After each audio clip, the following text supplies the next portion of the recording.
আসসালামু আলাইকুম ওয়া রাহমাতুল্লাহ। ইন্নাল হামদুলিল্লাহ ওয়াসসালাতু ওয়াসসালামু আলা রাসূলিল্লাহ ওয়া বাদ।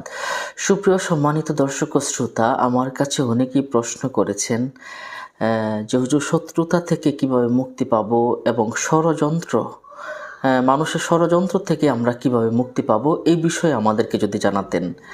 সুপ্রিয় সম্মানিত দর্শক ও শ্রোতা, এই বিষয়ে রাসূলুল্লাহ সাল্লাল্লাহু আলাইহি ওয়াসাল্লামের স্পষ্ট একটি হাদিস আমরা পেয়েছি।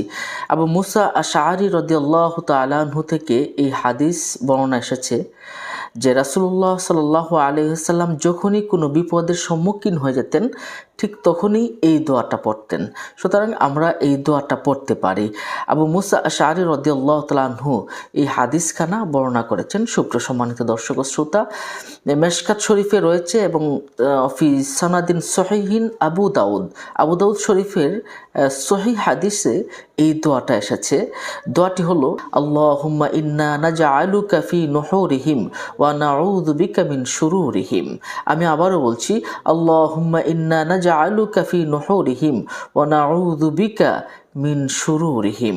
আবু দাউদ শরীফের সহিহ সনদে এই দোয়াখানা এসেছে, যার অর্থ হলো, হে আল্লাহ, আমরা তোমাকে শত্রুর মোকাবেলায় পেশ করছি, তুমি তাদেরকে দমন করো, তাদের কাছ থেকে আমাদেরকে হেফাজত করো, তাদের ক্ষতি থেকে আমাদের সবাইকে তুমি আমাদেরকে হেফাজত করো, তাদের অনিষ্ট থেকে তুমি আমাদেরকে হেফাজত করো।